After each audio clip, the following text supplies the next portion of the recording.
What up? What up? Happy Saturday. Welcome to another episode of Chill with Chill. What's going on, Chill Town? I'm kind of like icing myself down from the fight yesterday. I got bruised up pretty good. I felt like I threw some good jabs. I felt like I had a couple overhand rights. I thought we did enough to win, but it obviously wasn't enough. But right. I felt like I made a compelling argument, man. But it's obvious that showmanship is everything, and you got to play to the crowd a little bit more. Mm-hmm. So that was a great debate, Chetton. I ain't gonna lie. I was listening to that like this is how you talk basketball. I mean, well, I know that there's certain people that when I'm talking basketball with them, I gotta bring my game because they know what they're talking about, as opposed to, I mean, I don't mean anybody on the show. I mean, just people that I might encounter. Like, I know who know basketball and who don't know basketball just by listening to them talk. And I know for a fact that, like, when I'm going up against Low, I'm talking to you, I'm talking to Doug, I'm talking to you, I'm talking to Mars, I'm talking to Low, I'm talking to Doug, I'm talking to guys on the crew.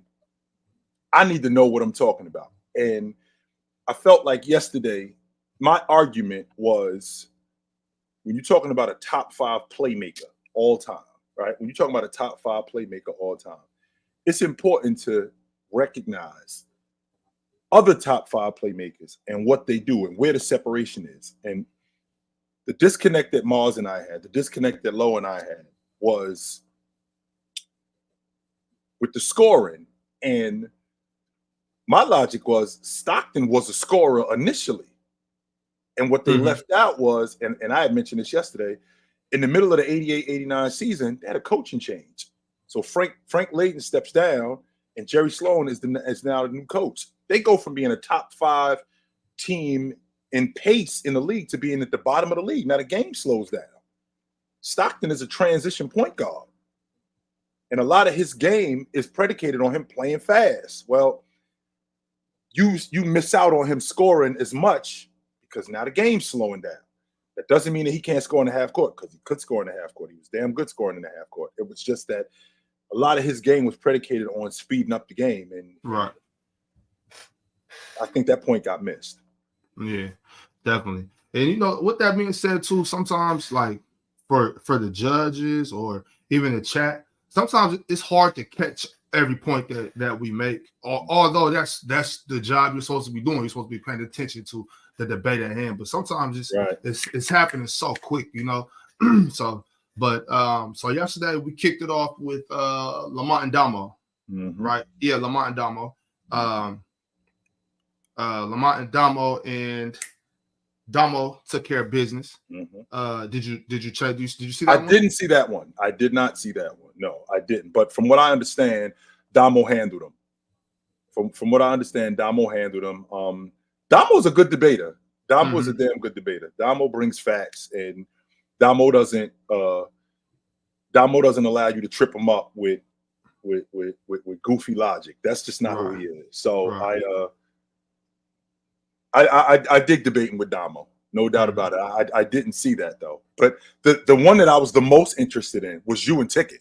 That was the one that I was interested in the most of all the debates. Because I mean the build up to it, it's like a boxing match with y'all two. Big Ox was like, yo, wait till I see you tomorrow. Wait till I see you. And I'm thinking, yo, despite what Mars and I and Low and I and me and Tone we're gonna do, I want to see Ticket and Bob. That's what I want to see. I want to see Big Ox and Bob, because I know it's going to be fireworks, right? I know it's going to be fireworks. But then after that, we got to get down to the nitty gritty and we got to actually talk basketball. Let's do that. Well, that's where I feel the disconnect was yesterday. Let's get down to business. I'm definitely not up here to cry about the decision making of the judges or whatnot. But that's my issue, Chiltown. Right, I mean, I left way too much on the table with Tiki. You can't leave it up. You can't leave it up to decision. You got to knock that man out. Yes, you know. And I did not do that. So that's the problem right there. You know what I'm saying? Yeah. I lost fair and square, even Stevens. You know, Ticket one of them dudes that you can't jab him. Right. Ticket is not one of them dudes. That's not going to work with Ticket. Yeah. You got to come with the overhand right. And you got to come with the overhand right again with Ticket. Because one overhand right ain't going to drop him. That's not who Ticket is. No. Not at all. He gonna keep coming back for more every time. Yes, one overhand right is not going to drop Ticket. And if you hit him with one overhand right, you better be prepared to hit him with another one because he's coming right back. You hit him with one, Shilton, it really charged him up.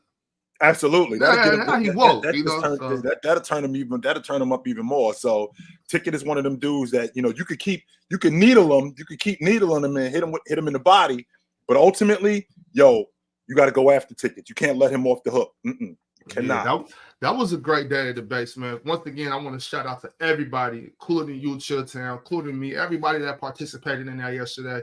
That was some serious business. Yes, it was. Shout out to the judges for taking time to come and be a part of that too. For shout out to the upper guys at PC for putting it on, man. That was live. You know what I'm saying? I was happy to be a part of it. I hope I make the card again next year, man. That was dope. 100%, yo. I was to be honest with you, I was nervous. And when I say nervous, it's the nerves that you have when you're about to go out on the floor when you got a game. If you ain't nervous before a game, something wrong with you. That's just right. I don't care how good you are. I don't care how prepared you are. If your nerves aren't up, there's something wrong with you. I don't care who you going up against. And that's where I was yesterday. It was more like, let's go. I'm nervous, but more ready than and anxious because I know what I'm up against when I'm dealing with Mars, when I'm dealing with Low. I know what I'm up against, and I know I need to know what I'm talking about because if I don't, I'm gonna get my ass handed to me. I was nervous too. I always get nervous. I get nervous still playing pickup basketball. Even to this day, I get nervous just because that's just who I am, But all it takes is for me to touch the ball, and it's okay. Let's go.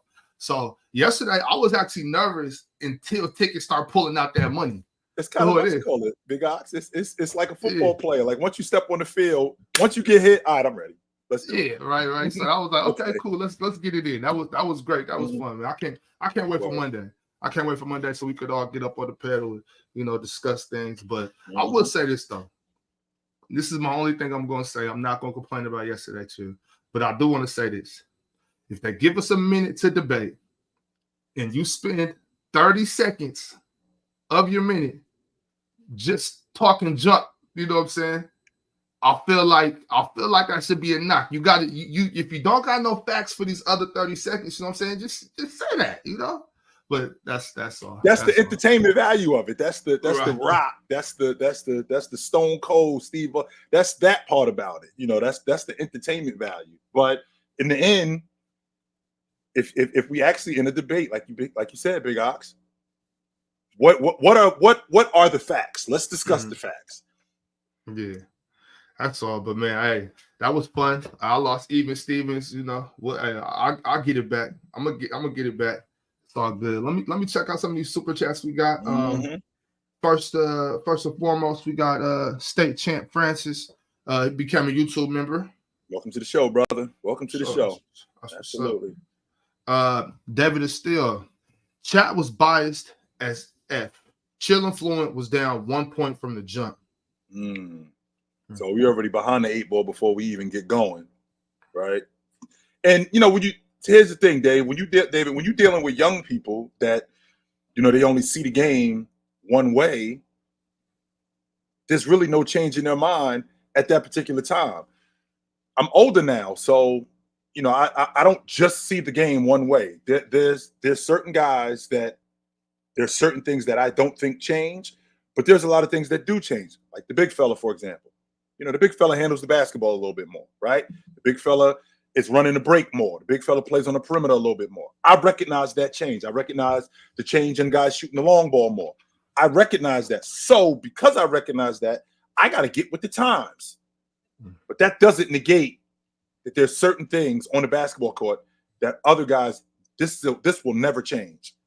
This will no matter what, this will never change. And as a point guard, your job as a lead guard will never change. Never. Right. FIFA Boy says, Bobby and Chill, still the people's champ. Appreciate that, FIFA. State champ Francis came with the super chat. If Shaq is in the post and draws a double team and creates a hockey pass situation, Shaq making the read to pass is him playmaking. Lowe's logic. Even if he makes a hockey pass, well, that is him making that is him playmaking because he's making a pass to somebody because he can't get it to him. I mean, but that is playmaking. I think that's a form of playmaking. Sure, absolutely. I think the thing to recognize that playmaking isn't just relegated to one thing.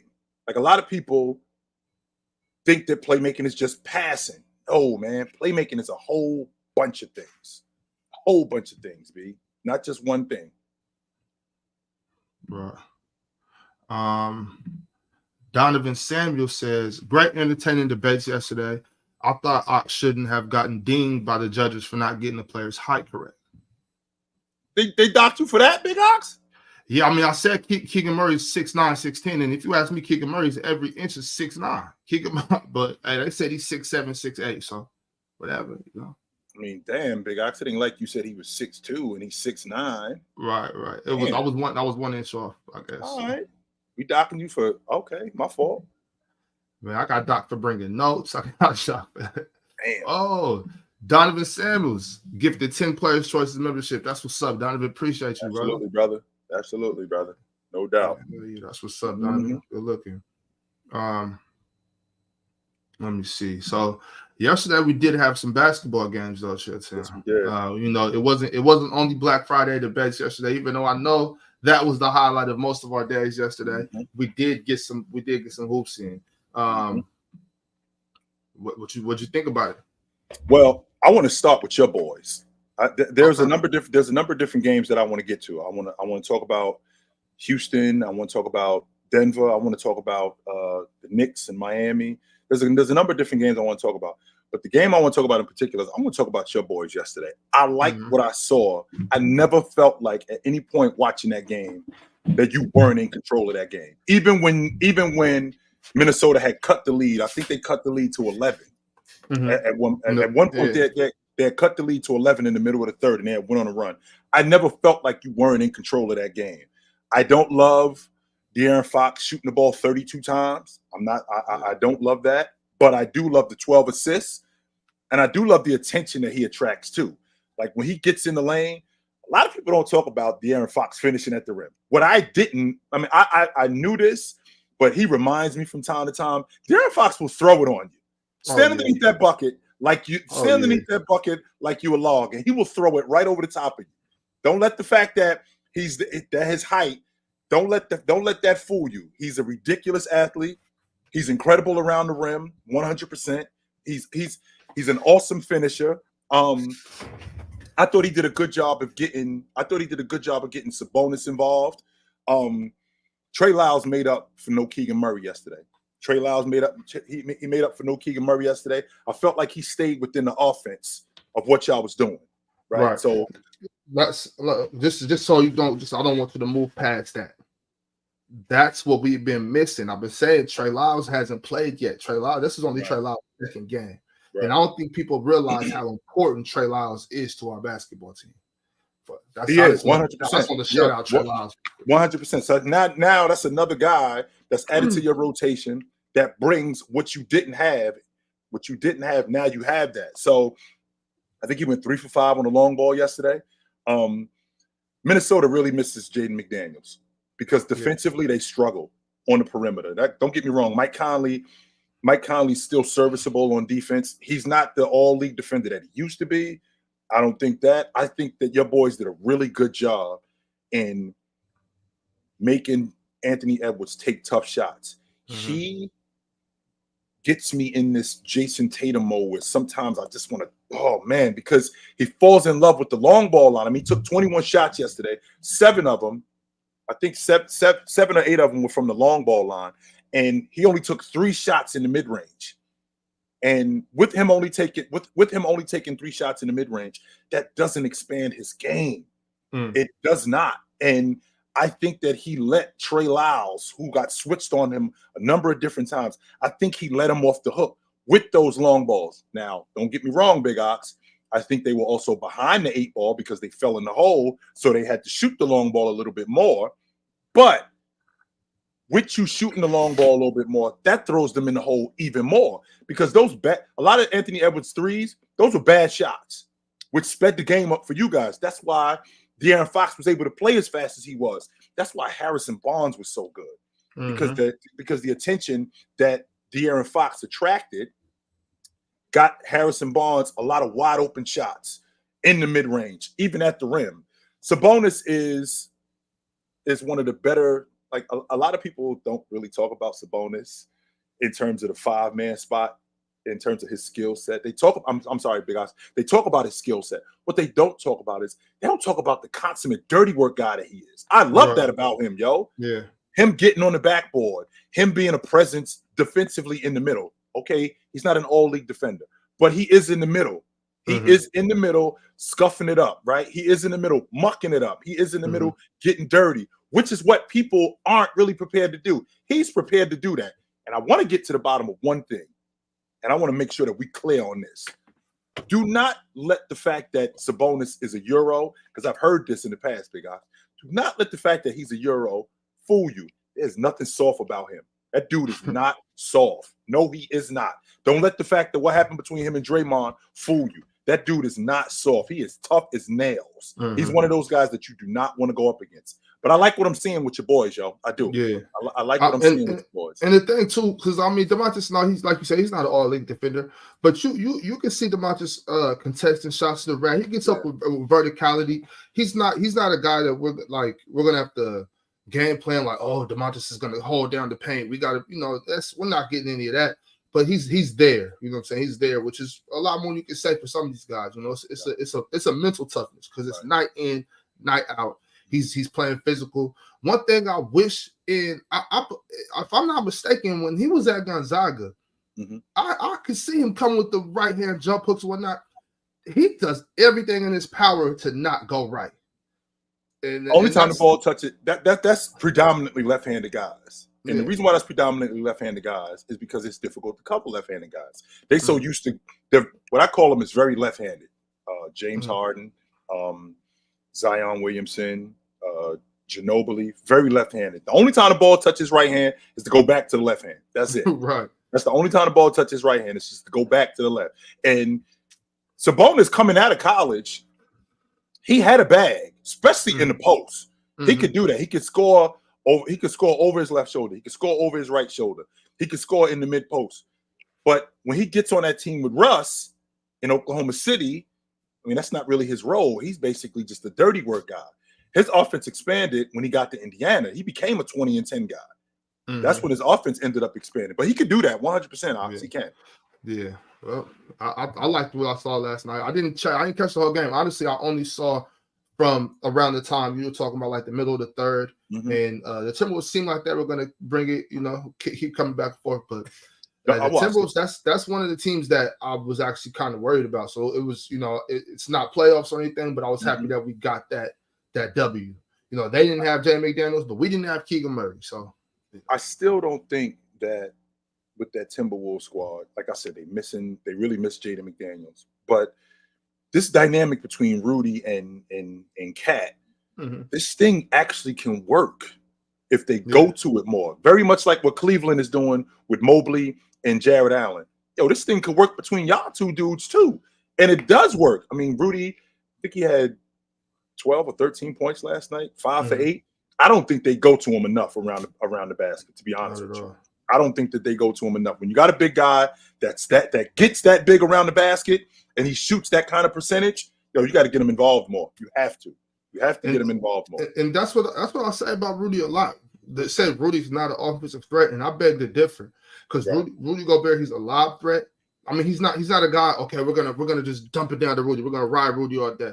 He's not that guy, but you can give it to him. Rudy can drop step.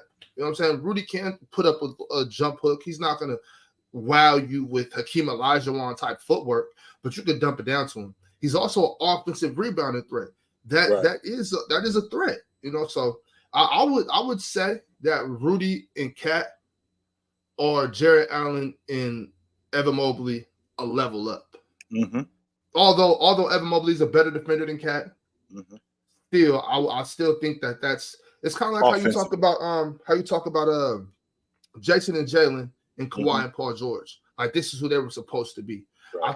I think that Cat and Rudy. I was excited last year about the Cat and Rudy dynamic, and Cat was hurt, but now that they're playing this, I'm excited to see what the Timberwolves are going to do this season. I hope. First, I want to say I hope we don't see them in the playoffs, and second, I want to say I hope they don't win the West or anything, obviously. But I'm excited to see what they can do. Yeah, absolutely. Yeah. What about that Clippers game last night? Big Ox, I watched some of it, and they just looked. Even though they won, but did they win last night? I'm sorry. No. Clippers lost last night. They lost. They did lose last night. Yeah, they lost to the Pels last night. When I was watching it, they were winning. I'm sorry. I apologize. They just look like a disjointed unit. They just don't look like a team that has an identity of what exactly it is they're doing, right? I literally was just about to say this, Moop. I was literally just about to say this. Leonard doesn't look like he still has it. He just doesn't. Athletically, he doesn't look like he's as sharp as he used to be. Just athletically, from a skill set standpoint, he still has that ball handling. The problem is that his game, a lot of his game was predicated on athleticism. So because he ain't 6'10" like KD, so he's got to get over the top of guys. So him catching, shooting, right? Him getting to the 15-foot line, him playing in the mid-range and jumping over the top of guys, him getting to the rim and dunking on guys. A lot of that is his game. Well, he looks a step slower. He doesn't look like he still has that, where he can do that on a consistent basis. And they go to Paul George a lot. And I feel like they rely on him way more than they should. Way more than they actually should rely on him. Because and not just rely on him way more than they should, Big Ox. They rely on him way more than they should when they rely on him. Like, we shouldn't have Paul George getting buckets like this or going to him this much this early in the game when we got other guys that we can get involved in the game. Paul George is one of those guys, kind of like what Dirk was with Dallas. Keep it close, I'll end it. Yeah. Keep it close. Both him and Leonard are those guys. Keep it close, and I'll end it. But the problem is that they go to him early. Leonard just doesn't look like himself. And I won't even talk about James Harden, to be honest with you, because I really don't know. I don't know what to do with James Harden. I really don't. I have no idea what to do with James Harden at all. He's one of those guys where he needs the basketball. It's not going to work with him having the basketball on this team. No, it's not. It's not going to work with him being not just the primary ball handler, but the primary ball handler and scorer on this team. It's not going to work. Yeah, and it's a little shaky down there. It's a little shaky down there, but I'm on record. New Orleans is a lot to handle. Oh, absolutely they are. You said I got Big Ox, just so y'all know, I got Big Ox on record. He said if the playoffs started today and they had to see New Orleans in the first round, he'd be pissed. And that was before we played them those 2 back-to-back games. I said that a month ago. Like, I don't want to play them boys. No way. He made that clear. Big Ox said if the playoffs started today and we had to see New Orleans in the first round, I would not be happy about that. I don't want to see them dudes this early. Hell no. Man, absolutely not. I don't want to see them dudes. Honestly, like I would rather play the Timberwolves. I'd rather play Denver. I'd rather play anybody than the Pelicans. I don't want to see them do it early. Maybe the Suns. I will play the Suns before we play the Pelicans. I don't want to play Zion Williamson in a 7-game series, and Brandon Ingram either. Like, and they don't even got CJ right now.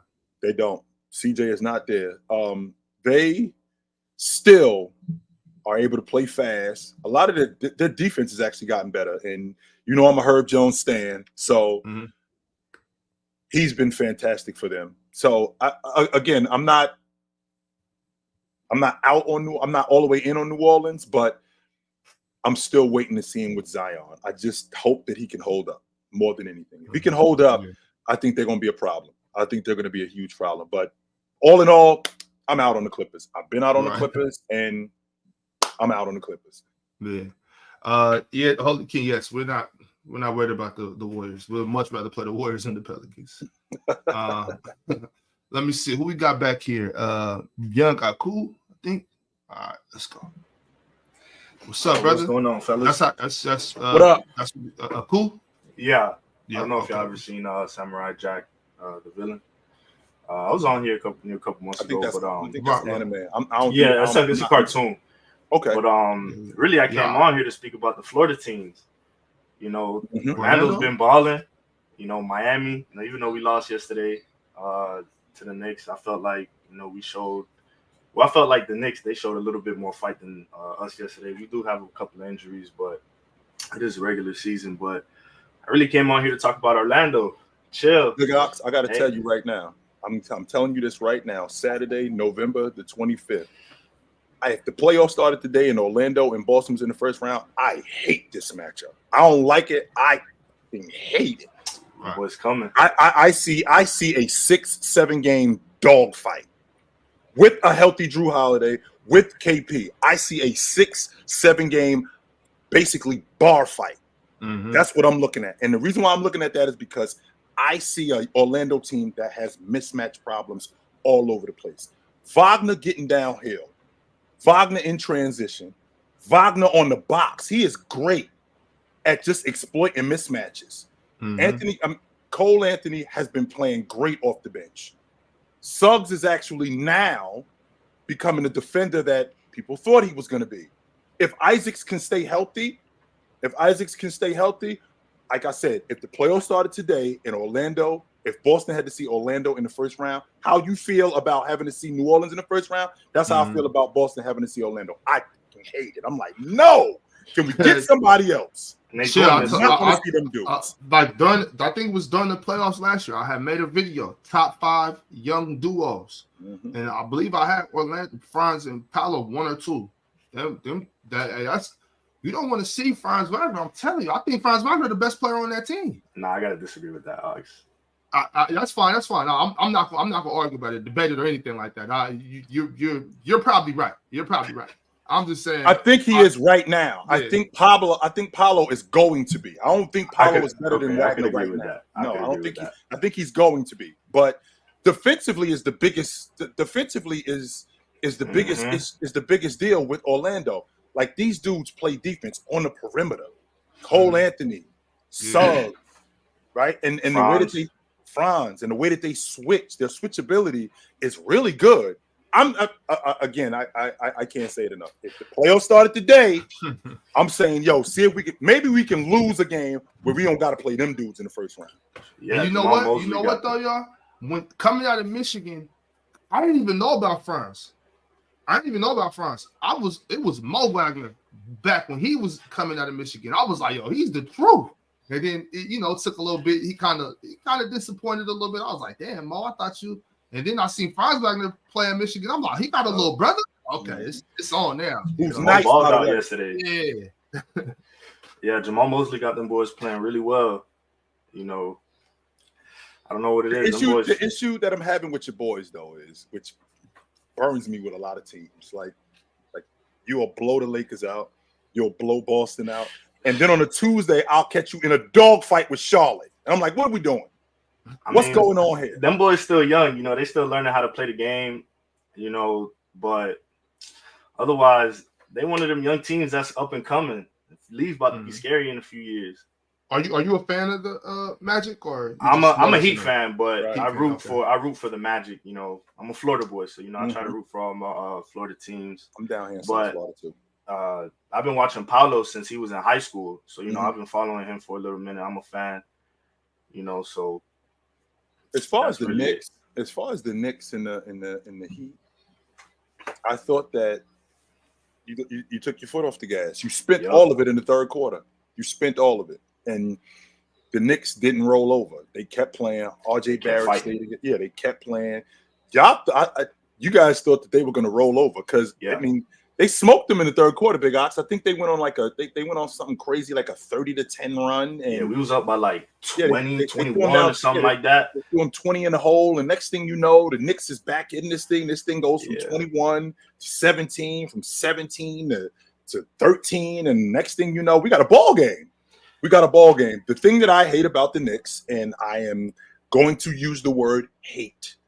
I hate the fact that Jalen Brunson does not pass. You dudes keep telling me about point guards. Point guards pass the basketball. This dude does not pass. I've watched many of sets that the Knicks run. The Knicks got this set where they run. They got Grimes here, and they got RJ Barrett. RJ Barrett at the top. They got Grimes on the block. And they got, let's see, Brunson coming down the right side. These two guys get cross action. They get cross action. It's supposed to be a screen, by the way. Once these guys screen, now you got Grimes coming around. They set both Julius Randle and Robinson set a double screen for they set a double screen for Grimes. That's the read. If Robinson would screen, the read is Grimes coming off the screen for an open look. Brunson ain't even looking at him. He's looking at the basket. They have sets where they run things. He does not pass. I'm watching Robinson in transition. I'm watching Robinson dive to the basket 2 or 3 times in a row, Ox, where he's wide open. He's not even looking at him. I'm thinking there's no way that this guy, as good of a player as he is, as a point guard, that he does not see him. That tells me right then and there, this guy doesn't pass. He's a scoring guard. He's not a point guard. That's what he is. He is not a point guard. He's a scoring guard. That's what he is. And that's going to be to their detriment. When Julius Randle passes more than you, that's going to be to their detriment. I mean, that's true, but you also know that the Knicks, they're one of the most heavy ISO teams in the league as well. So I feel like that also kind of plays a part into it, where he's just really just looking to get his own. And I agree with you. Like, come playoff time, I don't know. I think they probably a first round exit. My fault, but I do like what I'm seeing from RJ though. I know that's your boy. Mm-hmm.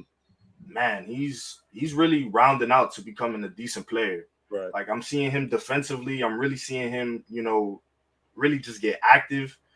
And I feel like if he really just fills out a little bit more, he's gonna be a solid player. I wasn't really too much of a fan of RJ back in the day, but I started watching the Knicks more because of you a little bit, Chill. Yeah. And I'm kind of seeing it now. I'm kind of like, maybe there's something there that it is. It could be nice. If he played with a guard who passed more. I agree. If he played with a guard who passed more, and the Knicks aren't, in terms, like you just said, heavy ISO. Well, they don't have that many guys that are that good one-on-one. So they shouldn't be that. They do run sets, but the other problem is that they got a lead guard who doesn't pass. So that makes it so we got 2 negatives. 2 negatives do not equal a positive. No, it does not. No. And when you get to the playoffs, like you just said, when you get to the playoffs, when you got heavy ISO, if you don't have an isolation player, if you don't have a number of isolation players, isolation basketball doesn't work in the playoffs. They're going to be long term. You can have that, right? You can have guys who ISO. 100% you can have that. Because when we get late in games where I need buckets, I'm going to need isolation players. But it looks like they do that more than they don't. Yeah. All right, but appreciate you, young guy. Cool. Yes, sir. So, Kings in 4, and hey, Chill. My Eagles got it this year. I'm sorry to say. Hey, we coming to Philadelphia next Sunday. That's all I got to say, brother. I guess we'll see. Hey, I'm going to be back. I'm going to be back. Coming to Philadelphia next Sunday. Gotta have your gloves ready. That's all I'm saying. We coming to see y'all. Easy. All right, brother. All right. Uh-huh. Coming to Philadelphia next Sunday. That's all that is, Big Ops. Yeah, is that a place y'all want to y'all really want to go, Chilltown? Here's the question: do they want us there? That's the $1 million question. It's not a question of whether or not we want to go there. Do they want to see us in Philadelphia? That's all I'm saying. Because the way my boys been rolling lately, going to Jacksonville, first place in the division. We go down there, stomp them. Tampa, we handle them. You saw what we did on Thursday night against Seattle. That was for first place, by the way, in the division. Yeah. That was for first place. And I'm one of these people who I don't hold grudges. However, I remember. And all of them years that my boys, when they had the Legion of Boom, we used to go up there and they used to kick our ass. Oh, man, I love that. I love that. Absolutely. So let me ask you about this, though, because we know, playing a tournament, right? Mm-hmm. It's a point stand. Mm-hmm. You know, I saw earlier this morning. I got up earlier and I seen DeMar DeRozan talking about a situation. I think it was Pascal Siakam scoring at the end of the game. Mm-hmm. And as you know, Chilton, I don't care what the situation is. I don't like. I can understand if I got the ball. I can understand holding the ball. Mm-hmm. But what I can't understand is the opposite team being upset with me making a decision to not hold the ball. So, is he right to be upset with that? Especially in the play-in, the tournament, the in-season tournament, the points matter. I want them to adopt that in the playoffs. Period. I want that to what they're doing now with the point differential. Mm-hmm. I want them to do that in the NBA for the playoffs. To get into the playoffs, point differential. I want them to do that. How they doing it in the play-in tournament in terms of seeding? I want them to do that even in the NBA playoffs. Like if Sacramento is in third place and you are 6 points behind the Warriors, like I want that to matter. Mm. I do. I do want that to matter. Absolutely. Because what it does, I feel like what it does is it makes guys play to the whistle, till the game is over. That's what I feel like. I feel like guys should play until the game is over. Now, if we up 20 or we up 15 and it's, I don't know, 30 seconds and we already ahead by 3 points in the standings, that's something different. But if we up by this amount of points and we need points in order to get to Sacramento and we got to run it up, I'm down to do that. Yeah. Mm-hmm. Yeah, I have a problem with players get to crying about that. Like, hold the ball, that's disrespectful. Like, maybe y'all should be better. You know what I'm saying? How about that? How about that for an idea? You don't like me talking smack? Stop me from getting in the end zone. You don't like me? You don't like us blowing y'all out? Slow us down then. Yeah, that's crazy. Let me see who else we got. Let's pull up. Minor. What's going on? You low, bro. We can't hear you. Can you hear me now? Yeah, yeah. What's going on? Ox dog, I'm so proud of your performance yesterday, bro. I appreciate that, fam. Man, I you can see the growth and your debating skills, bro. You from your first beginning on the panel to now, bro. Much success to you, much love, much growth. Keep it going, bro. Appreciate Chill. That. Your performance always candid, always professional, always on point. Nothing. I expect nothing less from you, brother. Excellent performance yesterday. Thanks, brother. As well as from everybody else from on the panel. However, we're gonna have to talk about Dub. We're gonna have to have a serious conversation about Dub because that wasn't right. That wasn't right at all. That's my man. I was very disappointed, and I understand that Dub likes to be a contrarian, and he likes to come at stuff from a different angle. But man, to do that against somebody who's not even a PC member, he messing up the name of the brand, losing to Young Africa. You can't do that. So I was like, but everybody else. Man, y'all put on an absolute show. Absolute show. I know Dub is better than that. No question about it. I know Dub. I know for a fact Dub is better than that. I do. Man, I don't know if it was just him not taking it as serious because it was Young Africa, or he was just overconfident. But I've heard Dub. I know Dub is a much better debater. I've seen Dub from the beginning of PC, and I've heard him debate much better than that. But Bob, man, I ain't gonna say you got robbed because it is what it is. But your performance, and forget all the haters who said, hey, he used notes and all of that. Man, forget all of that. That brother came prepared. And in a debate against Ticket, you can't go in there half-assing it. You got to be prepared. You got to know what you're talking about. Don't let the number. If you let the numbers fool you with that ticket and Oxtoby, you definitely wasn't watching because it was absolutely. It was a lot closer than what you saw, no doubt about it.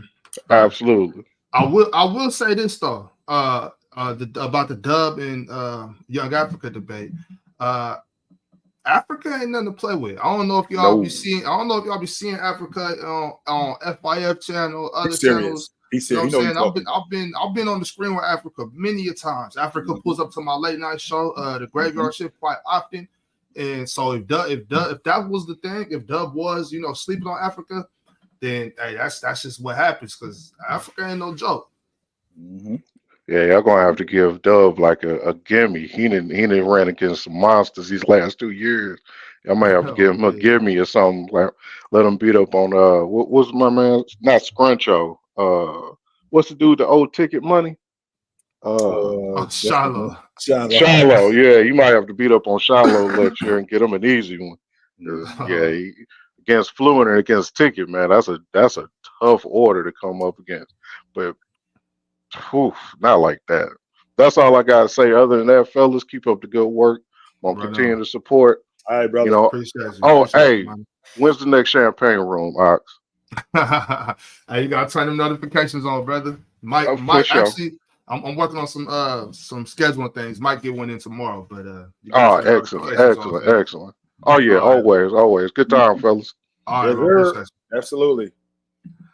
Hey, another thing, Chilltown, I didn't mention earlier. I was just happy to see Fluent back in action. I was just happy to see Fluent back in action, man. I'll be missing Fluent, man. Yeah, yo, absolutely. Yeah. Tone know what he's talking about, and we had already had a conversation that we was ready to go. Tone was ready, no doubt he was. It was good to see Tone. It was good to have Tone back. Yes, it was. Yeah, for sure.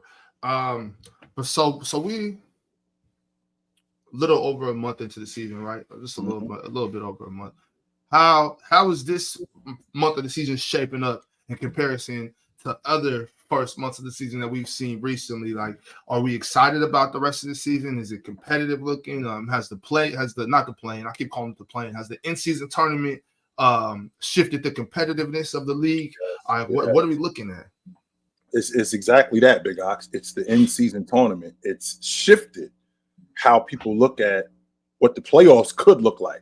This is basically a prelude of what the playoffs could look like. I've seen some teams that a lot of people weren't paying attention to before the season started, that they look much better now, right? They look a lot better now, like Minnesota. Minnesota's in first place in the Western Conference.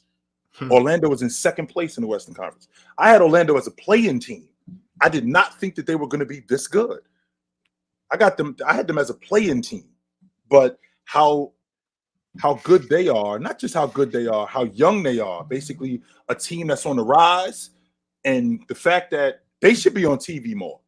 People should be, they should absolutely be on TV more so people can see this is the future. This is what the NBA is going to look like in the future. Teams like Orlando. I already thought Oklahoma City was a bona fide playoff team. I didn't think Oklahoma City was a play-in team. I already thought they were a bona fide playoff team. So I'm not really surprised at what I'm seeing from Oklahoma City with the young talent that they have, right? With the young talent that they have and with the guys that are doing what they're doing. Shea has basically taken another step forward on the defensive side of the basketball. I like what I'm seeing from him. And this play-in tournament has given people it's a prelude to what the playoffs could look like and how competitive these young teams are in particular. And on top of that, what it's doing is the older teams, it's kind of pushing these dudes out a little bit more because, the Warriors aren't what they used to be. I don't think the Warriors are what they used to be. The Denver Nuggets, I don't think they're getting pushed out. They really miss Jamal, and we're going to talk about that. They really miss Jamal Murray. But these young teams are really giving these older teams a run for their money, which is crazy. Right, which is crazy to me because I remember a time when experience trumped youth, and if you were a younger team, there was no way you were gonna be able to deal with an older team. But in today's game, 32 years old is old. I know that sounds crazy, but 32 years old, that's old. 33 years old, even though that's still in the middle of your prime at 33. That's old. And these younger teams, Houston, Orlando, Indiana, Oklahoma City, Minnesota, these teams are on the rise. And what I think it's really good for the league because there's a lot of young talent out there that people need to see. And this in-season tournament is really helping that. Definitely. I'm looking at the standings right now. We'll start out east. Yeah. Celtics, Magic, Bucks, Sixers, Heat, Knicks, Pacers, Cleveland. Well, it's a plane, so I'll go to 9 and 10 too. Atlanta, and then the Raptors. The Raptors are the 10th seed, and they're 4 games behind first place. 4 games out, Big Ox. You know what that is? That's 1 week of having a bad week. You could go from being in first place to you in the play-in tournament. Right. And the Cavaliers, who are in the 8th seed as of now, are 3.5 games behind.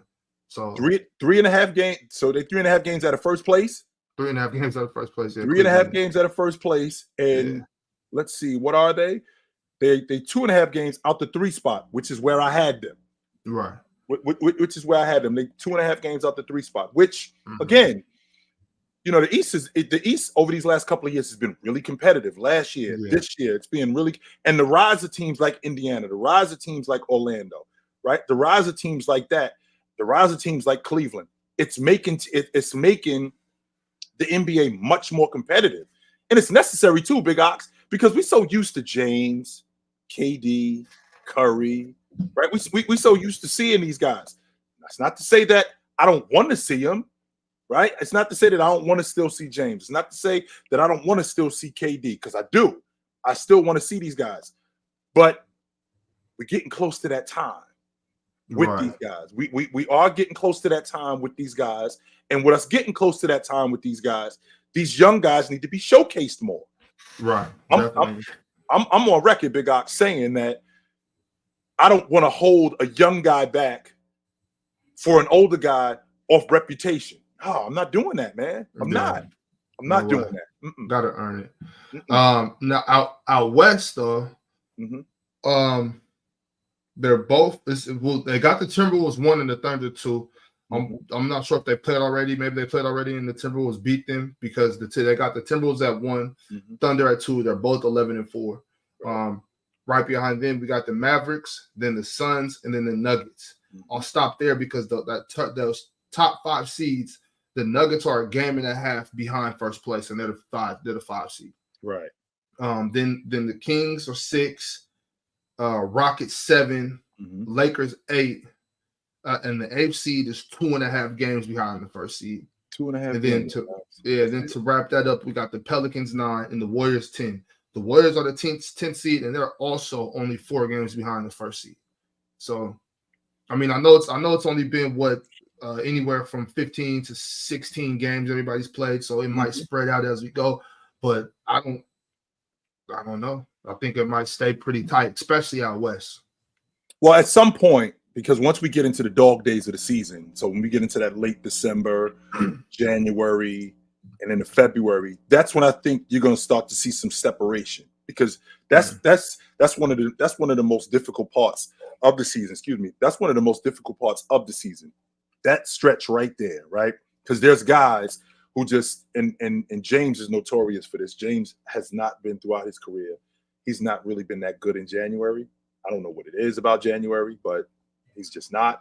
And you have teams like, I think it was last year, Milwaukee have won 16 out of 17 from January to February. So there's going to be some separation, Big Ox. You're going to have some teams that are going to go on some runs, and you're going to have some teams that are going to falter. With that being said, that middle of the pack, like you just talked about, where you got Sacramento, you got Denver. If Phoenix can hold up, I don't think KD didn't play yesterday, did he? No, he didn't. No, they're playing Memphis. Right. I didn't even watch. I'll be lying to you, Big Ox, if I said I watched that game, because I did not. I did not watch that game. But KD didn't play yesterday. Dallas, I'm not sure if they're going to stay at the top of the West. I had them as a play-in team, not because I didn't think that they were very good, but simply because I know how tight the West is. And with that being said, Dallas can stay at the top of the West for a time, but then they could also falter. You could go from 3 to 7 in a month, right? So I think that, again, this is really good for the league. I didn't think that Oklahoma City would be this good. I had them as a 6 seed. That's where I had. Well, speaking of OKC, Tank just dropped the next 1, 2, 3, 4, 5, 6 games. Is going to be kind of rough for OKC. They got Philly, Minnesota, Lakers, Mavericks, Jazz, and then the Nuggets. So, you know, that right there, a stretch like that is enough to, you know, maybe move you down from 2nd to 4th or 5th, especially in the West. early in the season too. But if they do in that 6-game stretch, let's say they go 5-1 or something like that, maybe drop one to the Nuggets or the Wolves or maybe Philly. I don't know. That shows a lot from OKC. So right, and again, we talking about a young OKC team that, you know, they're getting a lot of production from their young guys. This kid Jalen Williams, I don't talk about him as much as I should. You know, he finished 2nd in the league last year in Rookie of the Year. Like, a lot of people don't talk about the fact that he was fantastic for them last year. I think he averaged 14 a game last year, something like that. Finished 2nd in Rookie of the Year. One of the best one-on-one players that they have. So I think he's been great for them. Josh Giddey has been up and down, but his playmaking has not suffered, right? His playmaking has not suffered. He's still one of the better passers in the game. He still gets to the basket with the best of them. Him shooting the ball, it could be a little bit, it could be a little bit inconsistent from time to time, but I still think that Oklahoma City team is fantastic. Yeah, I mean, well, speaking of him though, you know, there a lot of people are saying I don't know what's going on with him, the legal situation. I haven't had close to enough facts to know what's going to happen, but I don't know. So OKC, they gotta figure that out, you know, because without Josh Giddey, I do think it looks a little different. Well, I think it's very important over there. From the reports and from what I found out, apparently he's messing around with a girl who is quote unquote underage. Now, it depends on what state you in, because in some states, 16 is the legal limit. Where you can 16 is I don't know if that's the case in Oklahoma. If that's the age where you can consent, right? And we also got to remember too, Josh Giddey just turned 21, so he literally just turned 21. Yeah. So it's not like it's not like we're dealing with a 25 or 26-year-old, right? We're dealing with a kid who is. I mean, he should. And don't get me. And what I don't want to do, Ox, is I don't want to excuse this. I'm a professional, and as a professional, I should know better. There's certain things that I should not be getting myself involved in. Certain people that I should not get myself involved in. 100%.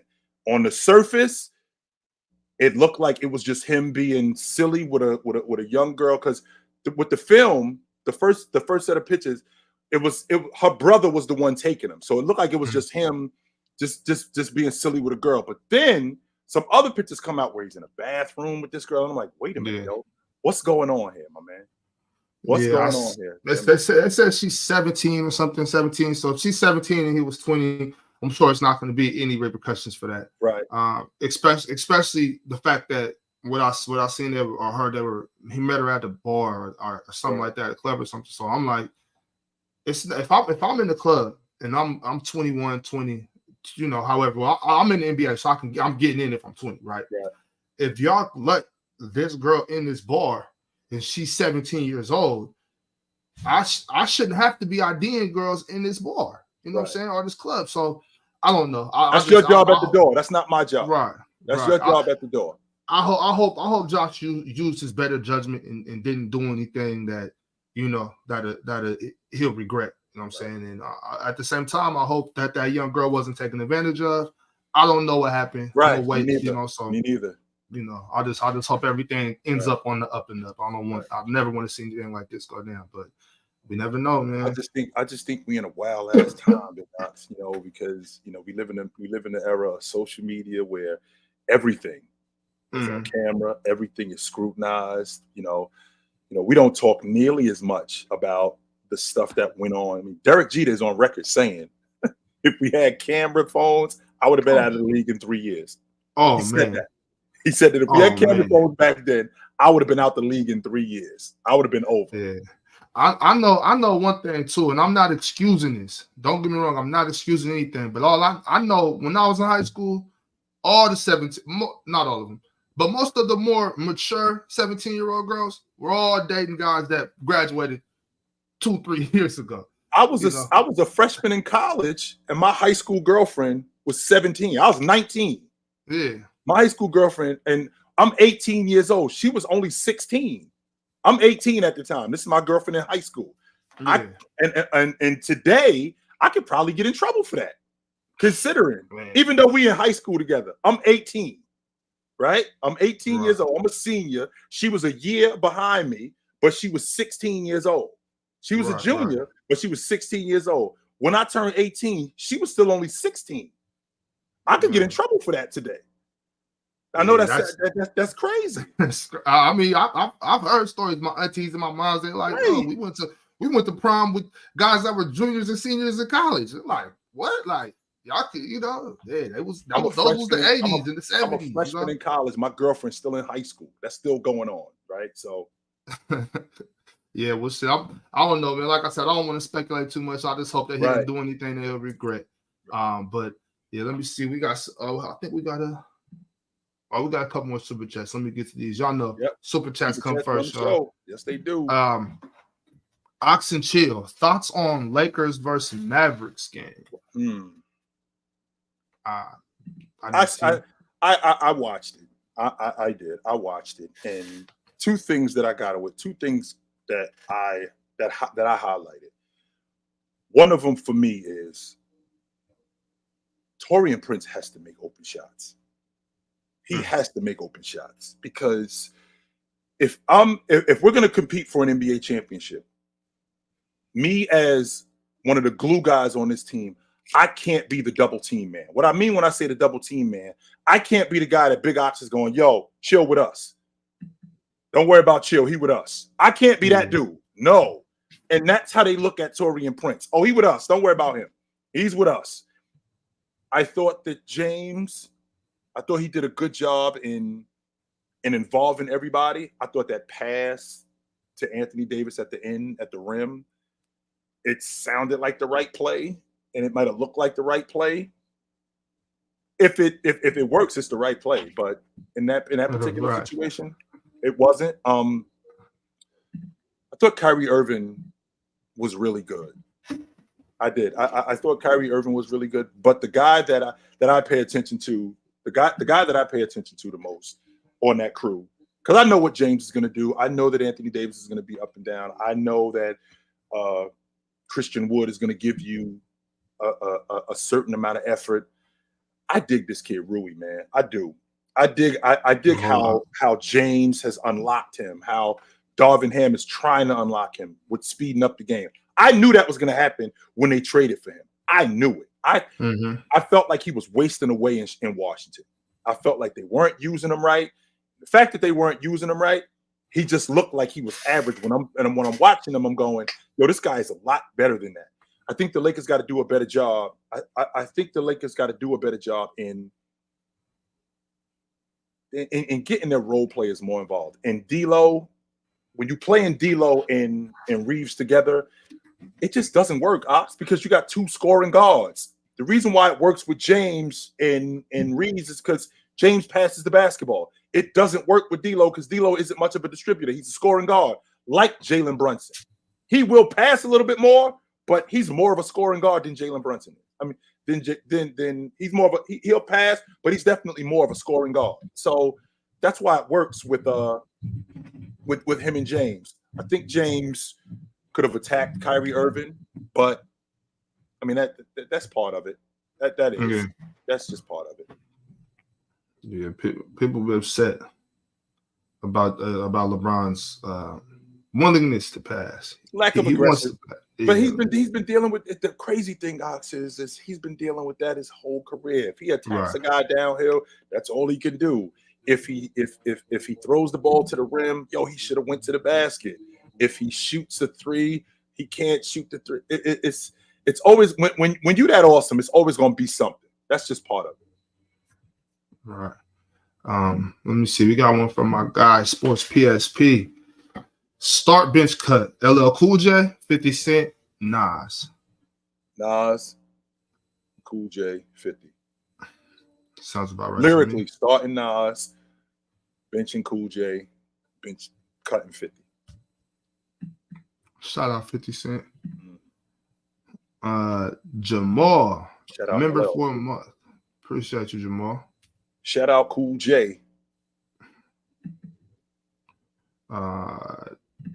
Chill. What is Scotty Barnes ceiling? An All-Pro at some point. Mm-hmm. I think he got any player comparisons? I definitely think he could be an All-Star, but I think his ceiling is an All-Pro. I really don't know what to do with him yet because he's still trying to figure it out. I'm not sure if he's a scorer, an elite scorer. I'm not sure if he's a 22, 25 a game guy. Like I've heard Scottie Pippen comparisons, and I'm like, nah, he ain't Scottie. He's not the Scottie Pippen type because offensively, he doesn't do what Scottie does. Just in terms of Scottie's ability to distribute, Scottie's ability to play make. Nah, he don't do that. Defensively, I think he could be elite. I do, and I think he could be an All-Pro at some point. But in terms of a comparison, a player comparison, I haven't seen one yet. I got to start watching him more than I do. I watched him, but I got to start watching him more. Yeah, like Scotty. Mm-hmm. Let me see what we got. Nate. What up? Salute, fellas. Salute. What's going on with y'all? Nah, real quick on the Lakers, I completely agree, Chill. That 2-guard lineup with D'Lo and Austin Reeves is not gonna cut it in the long run. You just need you need one of these dudes to pass, and both of them don't. Yeah, that's why I'm all for them getting off D'Lo. If they could somehow offload him to Chicago for Caruso, that would be great. Mm-hmm. I think you just need people at this point that's making the right basketball play. Mm-hmm. So, like when I see Austin Reeves, he's making positive basketball plays more times than not. Same with Alex Caruso. D'Lo is a better scorer than both of them, but just as far as impact on the game and making positive impact plays, mm-hmm. I want either Caruso or Austin Reeves in that position more than D'Lo, mm-hmm. especially when we get into the postseason. But I also wanted to go ahead and see how long do you think what's a big enough waiting period for this LA Clippers thing, man? Because I'm trying not to jump out the window with this, but they look terrible, bro. They look just severely underwhelming. They lost a lot of depth. James Harden doesn't look like he fits in at all. It's a lot of your turn, my turn stuff. Mm-hmm. In terms of a waiting period, I would give you a timeline if this was 4 or 5 years ago and they were younger. We on the clock, fam. Leonard is 32. I think he's either 32 or 33. Paul George, I think he's 32, something like that. James Harden is 34. We don't have time. This thing got to work now. This thing doesn't have to work in 2 or 3 years. No, that's not why we got together. James Harden comes off the books after this year. Kawhi Leonard has a player option at the end of this year. Paul George has a player option at the end of this year. This thing, we don't have what the Miami Heat had in 2010 where you got James and Wade. Like, we got a couple of years to figure this thing out. We don't have that kind of time here. This thing has to work, and it has to work now. That's the problem that we have right there. It's not working. It's not. We still haven't figured out who's doing what. We still haven't figured out who's going to have the basketball. What lineups are going to be on the floor? What closing lineups are going to be on the floor? Who are we going to in the meat and potatoes of the game? Who's going to be the primary ball handler? Who's the guy that's setting up everybody else? Because what it can't be is exactly what you just got finished talking about. It can't be, okay, you go. No, that's not going to work. That's not going to work because when you run up on teams like the Sacramento Kings, when you run up on teams like Minnesota, when you run up on teams like Dallas, not that, even Dallas, when you run up on teams that been around for a while, that have continuity, they're going to expose you. And they're going to expose you for who you really are, which is basically a heavy ISO one-on-one team with no continuity. I've been out on the Clippers, so that's my stance. Yeah, I mean, they're so heavy ISO. when you come across in the playoffs, you need to be able to get good open looks, easy buckets as much as possible. With the way their offense is run, I don't see that being an option for them. I'm thinking this could be Ty Lue's last year in LA, unfortunately, but that's just what happens when you get a lot of name brand guys and it doesn't work out. Somebody's got to take the fall, and I think it's going to be Ty Lue, unfortunately. I think it's a little trickier right now, man, because I mean they're opening up a new arena next year. So if we opening up a new arena, who be trotting out there? Like Russ is under contract for next season. Zubac is under contract. So don't get me wrong, the Clippers are second fiddle in Los Angeles, but who are we trotting out there next season? Because I can tell you who we're not trotting out. We're not trotting Terrence Mann and Bones Highland as our highlights. No, we ain't doing that.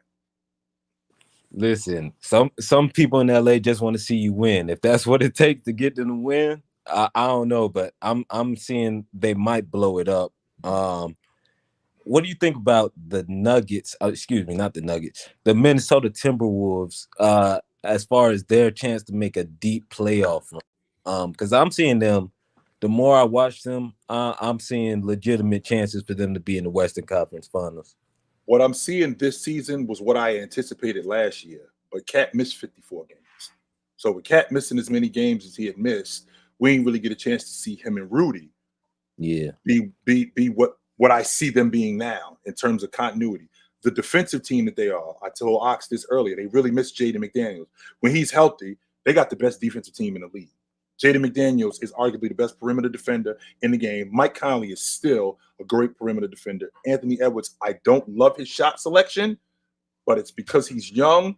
I think that's going to change. I think that can change. I have to get him more comfortable in the 12 to 15 feet, in the 15 to 18 foot area. We got to get him more comfortable in those areas, just offensively.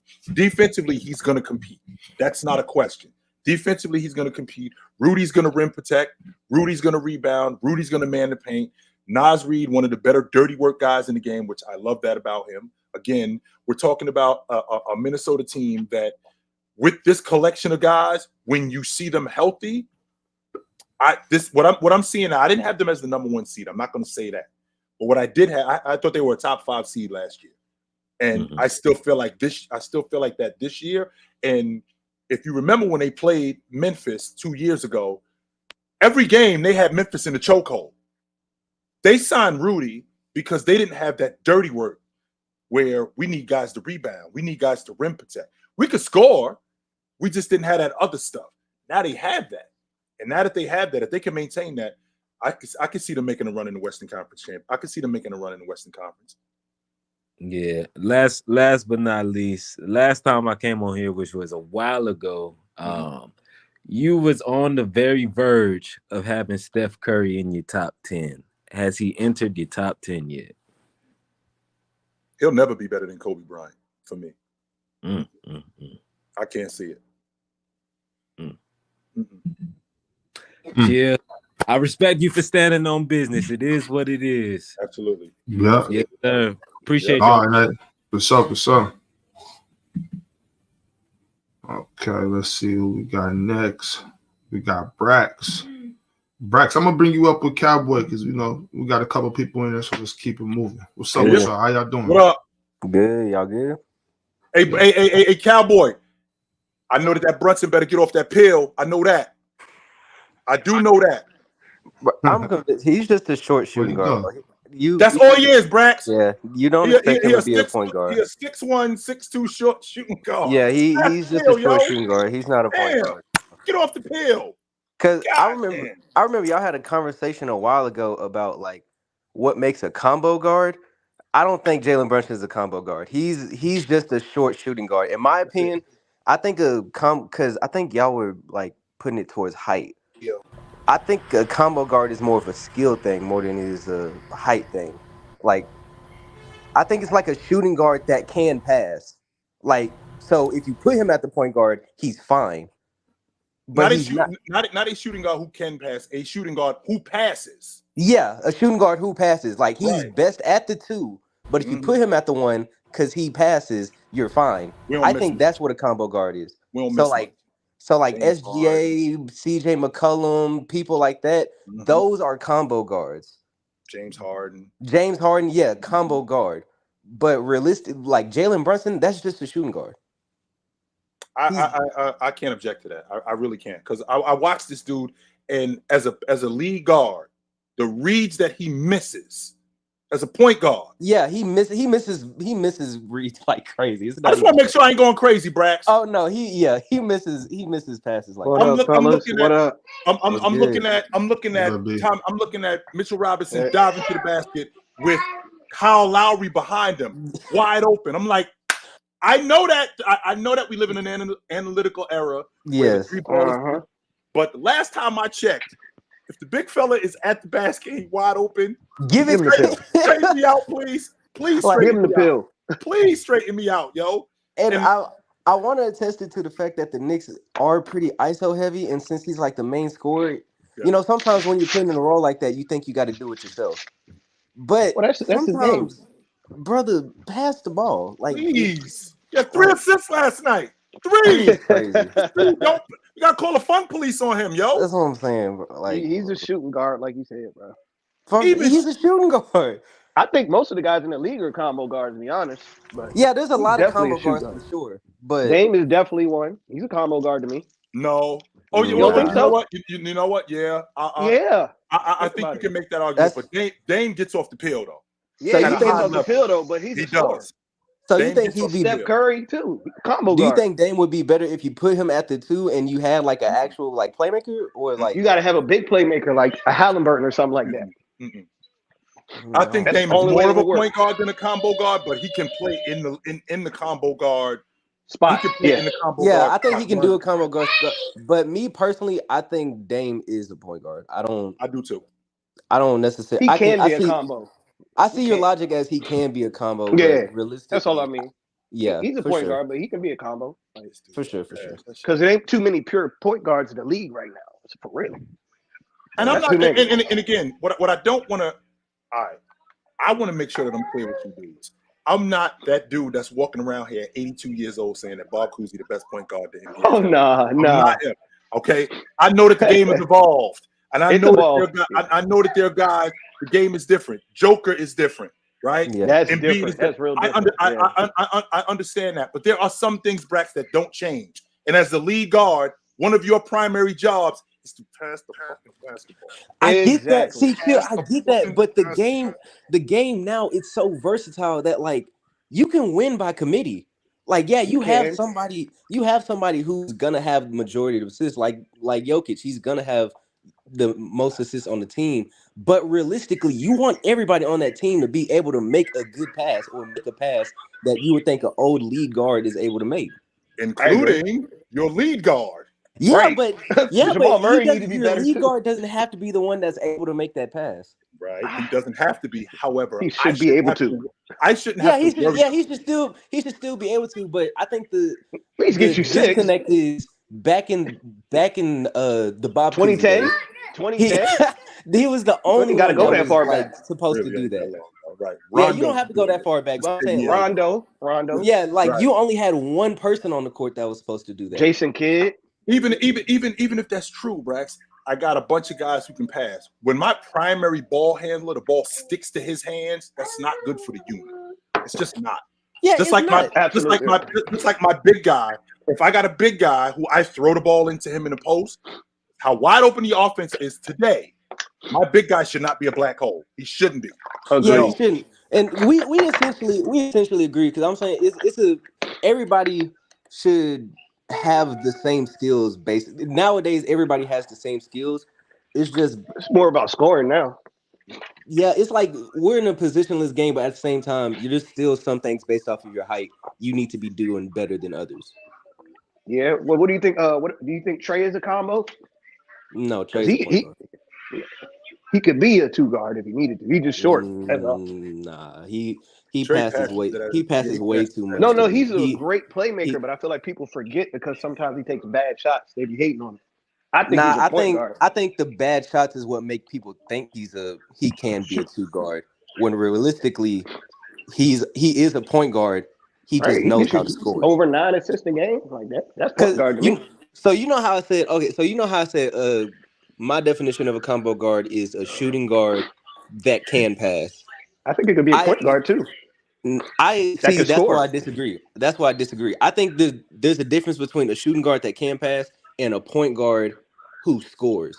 Like What was Russell Westbrook in his prime? Russell Westbrook was a combo guard because initially coming in he was a shooting guard. He was really He a came three in in as a shooting college. guard. He was really a three in college. They turned him into a point guard. No, he actually played the two. He played behind. I want to say he played behind Jrue Holiday. Exactly. So he came in as a two, and he but converted to the one. Yeah, he converted to one. Yeah, they did the same thing they did. It was a couple guys over there. Wasn't it? Jrue Holiday, Darren Collison. Collison too. He was nice. Was Malcolm Lee there too, or that might have been the next year? I don't know. I'm not sure, bro. Darren Collison was nice. People forget about that dude. But I do feel.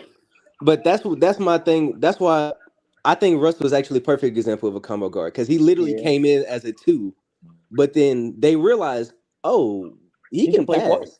Yeah, so let's put him at the point guard. When realistically, De'Aaron Fox, I think he's a lead guard. I mean, no, he's a lead guard, but would you call him when he first came in? Would you call him a combo, or would you call him a straight point? He was a point guard. All right, then you might got a point, bro. It might be shooting guard turning guys at around 6'4", something like that, turning into point guard. So you might be right exactly on that logic. I feel that was my thing behind combo guards. I get it. I think whoever it was that was attesting to it, they based it more of height or whatever. I consider it more of a skill thing. Big Ox, right, bro. I got a dude in my chat that said that Kobe Bryant is Allen Houston with passion. I'm about to kick him out. We might have to get this dude up out of here, Big Ox. If I hear one more goofy logic like that, we might have to get him up out of here. Get him out of there. That Kobe Bryant is Allen Houston with passion, my man. It should tell you know. You got one more. You got one more. You said one more. I love Allen Houston. You know I love Allen Houston with I can't passion. go for that. You got one more, and then you up out of here. Absolutely That's crazy. No way. Man. I'm good. All right, Brad. Good to talk to you, brother. Keep it moving, good talking to you. Good to talk to you, brother. Absolutely. Yeah, you got one more, and then we got to get him up out of here. Man. Nahari, what up? What up? Yo, again. What up? Yeah. You hot?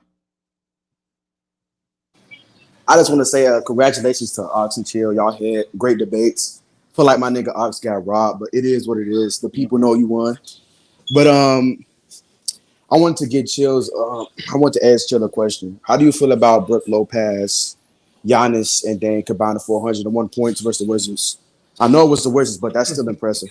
You're gonna have nights like that, yo. You are. You're gonna have nights like when teams like the Wizards, like Charlotte, like Detroit, you're gonna need your best players to perform because you just don't got it going, and like the other guys don't have it going. And prime example would be Denver and Houston last night. Yo, Aaron Gordon didn't make a shot. 0 for 12. 0 for 12 last night. So guys like Giannis, guys like Dame, Brook Lopez, you're going to need those guys to perform every night, whether it's against Washington or it's against Boston. So I don't have a problem with it. I don't. Brook Lopez has been playing. He's been playing really well these last couple of games. Is he the third best player on this team? Like, is he the clear-cut third best player on this Milwaukee Bucks team? Is he better than Chris Middleton? I think this year was a transition year for Chris Middleton. I think he's the third most valuable for what he does in terms of his ability to rebound, his ability to defend. He has to do that in order for them to have a chance to win. If he's not doing that, then they don't have a chance to win. Chris Middleton provides, shooting, but Brook Lopez does the other stuff in order for them to win. So if I'm thinking about a third guy, the third most valuable, he might be the most valuable after Giannis. So he's more valuable than Dame, in your opinion? Yes. After Giannis? Yes. Because what he provides, don't get me wrong. I watched Dame a couple of nights ago when they played Boston, and he got going. But that other stuff that Brook Lopez does, that Dame doesn't do, stretch the defense, rim protect, rebound, block shots, man the paint. Dame can't do that. Dame cannot do that. And they won without Dame. But they won off the strength of Brook Lopez being that kind of guy. I think he finished second in Defensive Player of the Year. So that's invaluable. We can't replace that. We can't. We can replace what Dame does because we have Jrue Holiday. It's going to be difficult to replace what Brook Lopez does. Really difficult.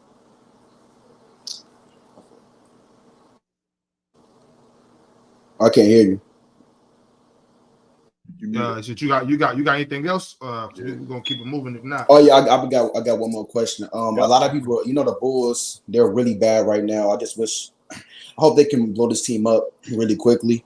A lot of people are saying Alex Caruso get traded to the Lakers, the Bucks. A lot of these contender teams. How would you feel if Alex Caruso got traded to the Timberwolves? If he got traded to the Timberwolves, yes. The best wing defender, one of the better guard defenders, and one of the better rim protectors all on one team. I don't know. I don't know how fair that would be for the rest of the league. Because you got Caruso on the crew, you got Ant on the crew, you got Jaden McDaniels on the crew, you got Naz Reid on the crew, and Rudy on the crew. Yikes! Just from a defensive standpoint, man. That's gonna be real difficult. Yeah, that'd be crazy. That'd be crazy in the heart. Don't put that energy out there, but no. We don't need none of that. Would that trade automatically make them contenders, like actual championship contenders? I think they already are. I do think that they're contenders in the West. I do believe that they're contenders in the West. The question is do they have enough to get over the hump? To get a guy like Alex Caruso, be clear, you're not going to be able to get Alex Caruso without giving up something substantial. Or if that Minnesota unit, Chicago would be crazy to just hand him over to Minnesota. I ain't saying to hand him over to like Washington or somebody like that for some picks, but Minnesota, I'm asking for Jaden McDaniels at minimum. Damn. Oh no, well, you're not getting them, but we ain't getting no Jaden McDaniels. I understand what you're saying, but the problem with that though is that they gave up most of their picks for Rudy, so that probably won't happen because Chicago needs picks. And they're not going to get that from Minnesota. So, which I ain't really tripping on the picks, Big Ox, because again, we talking about the number 1, number 2, maybe a top 3 seed at the end of the year. What's that? The 27th pick in the first round, the 28th pick in the first round. You can have that. I'm good. Yeah. Timberwolves got some players that the Bulls could be interested in. Yeah. So So, all right, that's all I had to say. Yes, sir. Hey, I think you're good. I think they're good with their unit, though. I don't think Minnesota is interested in tweaking their unit. I think they're good. Mm-hmm. Yeah. Hey, Ox, I wish you the best of luck in that FYF debate. Hope you and Jalen win. And yeah. All right, bro. Appreciate you. Yes, sir. Maria. What up? She blocked me yesterday on TikTok. Like she don't even talk to me. I didn't block you. My mom must have blocked you. That was 100%. Not me. I was in her live yesterday, and Chilltown 32 is blocked. I was like, I guess Maria don't want to talk to me no more. So I gotta unblock you. I didn't know that. My block mom must have did that. Oh my gosh. Sorry. You said who? You said who? Because I wanted you to join. I was like, I guess she don't want to talk to me. So I bet. No, I wanted you to join. I didn't know that. I did not know that. I thought me and Maria we was cool. We cool. We cool. We are cool. I swear. But anyways, I wanted to press more into the Kyrie Irving situation. Kyrie Irving is one of my favorite players in the league, and I think over the past couple of games, he has been playing phenomenal. Mm-hmm. However, you did say that you do have the Mavs falling because they're playing better than what I expected myself, and I think that I do still feel like that they will drop, but I more so think I want to say that they will drop due to obviously the other teams in the West being good. But I feel like also, right now they've been able to maintain winning games with Luka and Kyrie, in my opinion, not really flowing together. Like I don't feel like Kyrie can feed off Luka like Kyrie fed off of LeBron and Kevin Durant and like James Harden and other players like that. So besides like the teams in the West being greater, what other reasons do you feel like that the Mavs will drop out of? I mean, well, number one, you got a big man in the middle in Lively who's young, and that rookie wall is going to hit. Unfortunately, That rookie wall is going to hit when we get to January, when we get to February. That rookie wall is going to hit. The difference between James and Luka, James was a more willing. Even though Luka is a willing passer, I feel like James was more of a willing passer and more willing to step aside for Kyrie Irving than Luka is, because Luka's so used to playing with the basketball and being this table setter, being the distributor, being the playmaker. Now that you got a guy on a unit that I can go to you primarily for buckets and I can just get out the way, that's a breath of fresh air. That's what it was for James. I'm not really sure that that's the case for Luka, but it's also only been one this month. Two, Luka didn't even play all last season. So we haven't really seen these guys yet, right? We haven't really seen these guys together for the time that we need to see them, right? So I'd like to give this a little bit more time. Irv has definitely ramped it up, Maria. Yes, he has. Over the last, I think over the last 5 games, he's averaging something like 25, 26 a game. So he's getting back in it. And that's largely due to Luka going to him more, right? And lively speeding up the defense. The problem that I'm having with the Dallas Mavericks is the West is so competitive. And I know for a fact that we're going to get that stretch where it's late December, January, February, where teams are going to start to separate themselves from other teams.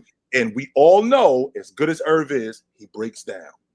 We all know that. Unfortunately, as good as he is, and as nice as he is with the peel, and as great a scorer he is, we all know that at some point it might get tricky with Irv in terms of injuries. I'm not sure that Grant Williams shooting the basketball like this, it's going to be hard to maintain throughout the entire season, considering how competitive the Western Conference is. It wasn't that I didn't think that Dallas was a good team. I do think that they're a good team. I just feel like the West is so competitive. Big Ox just ran it down to me. Big Ox, the Lakers in the AFC, they 4 games out of first place. You can have a week, Maria. 2.5. 2.5 games out of first place. Today's Saturday. You could go from today being in second, having a bad week, to you in the play-in tournament. That quick. That is, quick. You could drop 6 of your last 8, and next thing you know, you're in the play-in tournament. That's true. That is true. And I'm glad you spoke about Derek Lively, because when they first drafted him, I was very skeptical and like trusting a big man at the center position. So far he's been good, but I do think that the fact that he's a rookie will catch up to him later in the season. I don't want to talk about my Grizzlies because me and you be having conversations. I ain't gonna speak about my Grizzlies till John Morant get back. I feel like your therapist when we talk about your that's what I feel like. I'm not gonna talk about them till it's okay. John get back. To me. I understand that. So we are struggling. Even though Luka needed Lively, because Powell gave them nothing in the middle. Nothing. He didn't give them nearly as much as what Lively gives them in terms of rim protection, in terms of him getting to the rim and scoring. He didn't give them nearly as much, right? So they definitely needed a guy like Lively. I'm worried about that rookie wall hitting him. Yeah, and it will. And also, you were in my live yesterday, so you heard me speak about situations in the NBA. Do you think that because in my opinion, like I feel like I don't know what it is, but I just think the NBA I feel like they don't give the right punishment to certain players who have done a certain amount of things. Because in my opinion, I know the NBA is now taking the Josh Giddey thing. They're investigating it. And I feel like he should be away from the team until the investigation is done. Do you think that sounds appropriate? Well, this is turning into something serious. And I'm not sure that he should be away from the team unless we get to the bottom of it, unless this isn't as serious as I think it is. If this is serious, like if this is what I think it is or what they're speculating that it is, absolutely. He shouldn't be on the crew right now. We gotta get to the bottom of this, and he needs to step away from the crew, because what's going to happen is that that's all that we're going to talk about. We're going to forget the fact that Oklahoma City is the number 2 team in the Western Conference. We're going to forget the fact that Shea is playing great. We're going to forget all of that. We're going to have cameras here, and they're going to be talking to Josh Giddey solely about this. The other side of that, Maria, is that he's integral in what they're trying to do. He's a big part of what they're trying to do. So if he's not on the crew, they're missing something. That's the flip side to it. They're missing something, but we do need to get to the bottom of this. We do. Definitely need to figure out what's going on down there. But Maria, I appreciate you pulling up. Thank you for your questions. I'm gonna unblock you, Chill. I'm gonna unblock you. I'm so sorry. I thought this was my homegirl. Next thing I know, like I'm coming to school, and turns out Big Doc's gonna talk to me. I'm like, yo, what I do? Wow, Maria, that's crazy. Unblock my man. That's crazy. I got you. Thank you, dog. Thank you. All right, absolutely, Maria. Brandon, get your story straight. Josh Giddey is not 22. He's 21, which he just turned 21 last month. So know what you're talking about. That's first of all. Number two, when you talk to me with some respect, talking about sucking somebody off. I don't come into your house talking like that. So don't talk to me like that if you want to stay here. Goofball. What up? Big Herb. Primo. What up? Yo. What up? Yo. What's going on? What's going on? Just getting to it on this Saturday show. How y'all doing? Yes, sir. Just chilling, man. How was the holidays for everybody? Food and football. Yeah. Food and football. That's good. That's good. I just came to recap yesterday. You know I came and watched. Hey, man. Now, you can't go in there and act professional with Ticket is your debate. You try to pop up like you was going to ESPN. My dude had his bow tie. He was ready, wasn't he? You was suited up. You had the facts ready. Homie came to stand on business. Yeah, I think you let him out. I think you let him overtalk you a lot, though, bro. Straight up. Well, that's the thing. Those first 4 rounds, you know what I'm saying? It's supposed to just be me, just be him. And the 5th round is supposed to be the rebuttal round. As you know, you can't really rebuttal this dude, so. Yeah, I seen it, man. I already knew how it was gonna happen, and the Magic versus Steph thing, man. I just thought that a point was missing. Like Magic came straight in the NBA like this. Steph, it took a couple years for him to come out and be who he was. At first, he was a good player, but we wasn't looking at him as a phenom like we looked at Magic. How Magic came straight in. He was ready to go. So that would have been my main point on that. You know what I'm saying? But yeah, he could ask his question. What up? Did we lose him? Oh, my bad. I'm here. What up? Yo, I wanted to say, I heard what you said about how I think it was like a lot of vets or a lot of players aren't kind of getting their minutes because like a lot of veteran players, like they're not like they don't want to shun their reputation. Because we were talking about the Magic, and I'm like, man, I wish the Magic still. You can get that one. Where is it? Here. I wish the Magic still had freaking Bobo, man. The way they playing and how the Suns are just not using him, man. He was good. He was good for them last year too. He was. But yo, I hate seeing them both sitting on that bench. Bro, he's a 7'2", a good defender, a dude who can shoot the ball, who is a good passer. If you've seen him in Denver in the bubble and even with Orlando, and he's a tall dude who plays at the wing. Like he's like another Kevin Durant, maybe not as skilled, but he's another one, basically. But yo, chill. I wanted to ask you real quick. Do you think the Bucks got worse with when they lost Jrue Holiday? Like hear me out. Because I was thinking this. Because I understand, right? You get 27 points per game, right? 25, 27 per game. You get about 5, 6 assists, about maybe a couple rebounds here and there. But you lose a guy. Because I saw the Bucks and Celtics game. They got get this dude, Brandon Cass. Get him up. Already did. Get him up out of here. I seen Jrue. Oh, y'all good? Yeah, we good. Keep going. No, you good. Go ahead, brother. I seen Jrue playing Giannis the majority of the game. I seen Jrue guarding a 6'11" dude. And obviously with Dame, on the pick and roll especially, Brooke doesn't seem comfortable having Dame front or be behind a guy like a Porzingis or like a Tatum. But if you got Jrue, you feel comfortable because he's an all-league defender. He's arguably one of the best perimeter and a really good paint defender. And I think the Bucks, although yes, you get a scoring option, I still think they lose a lot more on the defensive end. And I think that their team, especially I think Jrue is a bit better of a playmaker because he is someone who does pass and he can set up guys, especially him being a guy who posts up little guards. I don't think that they're the same team that we think that can contend for a title as they were when they had to. But that's just from a defensive standpoint, it's way different. From a defensive standpoint, it's completely different than what it is offensively. Because I don't think offensively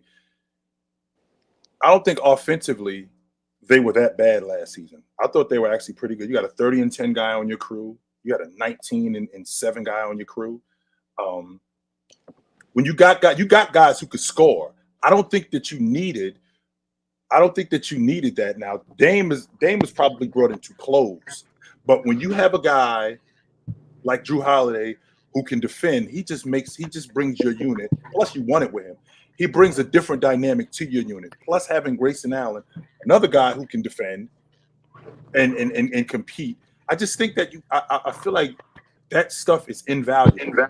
And when you got a guy like Dame, who is buckets, no question about it, and at times is an elite distributor, I don't think that makes up for what Jrue Holiday brings to that unit as a whole. Even against the Nuggets last night, I think they're starting to miss Bruce Brown a little bit because I saw Mike Malone.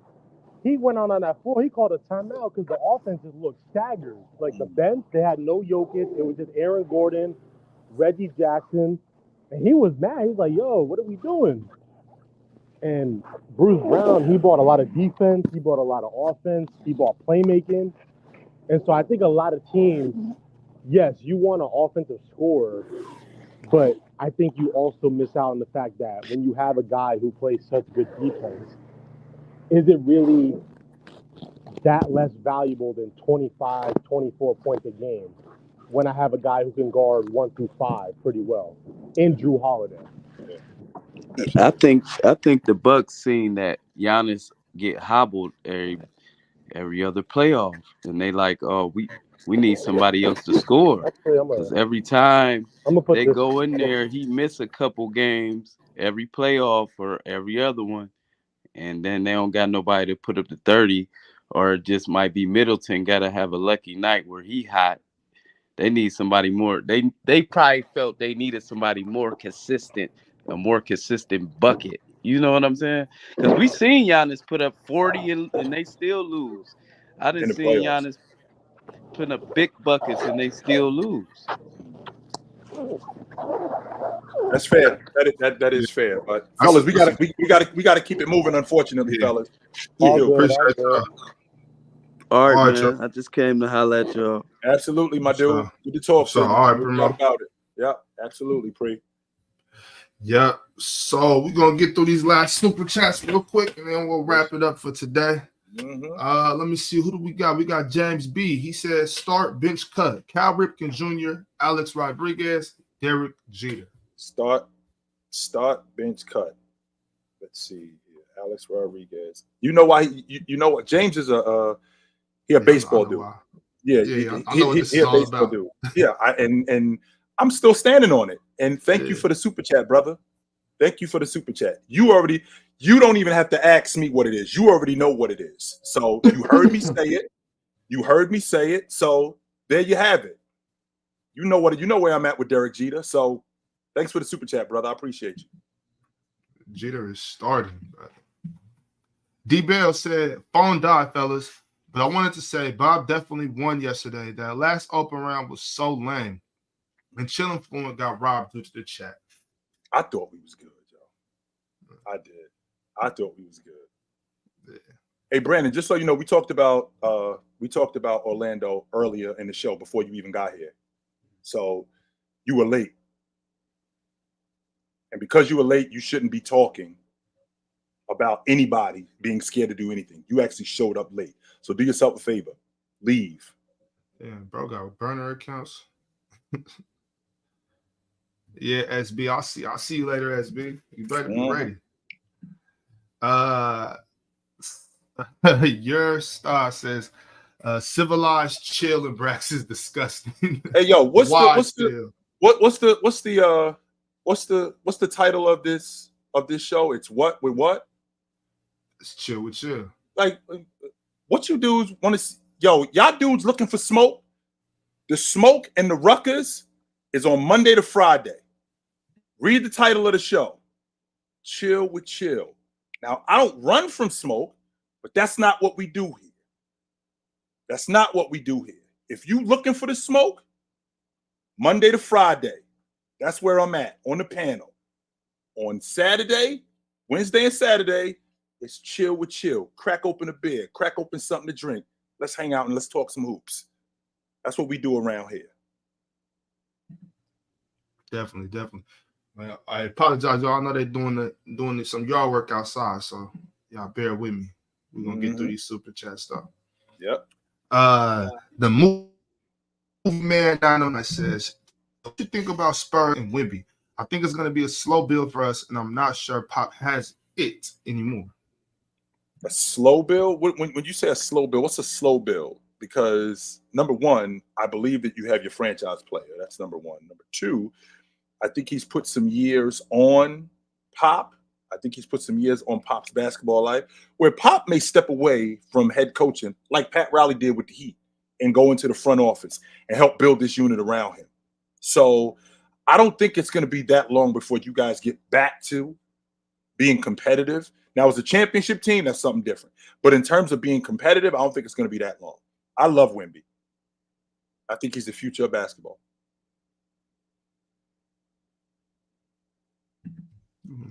Okay, we got Sports PSP says, thoughts on Sengun from Houston?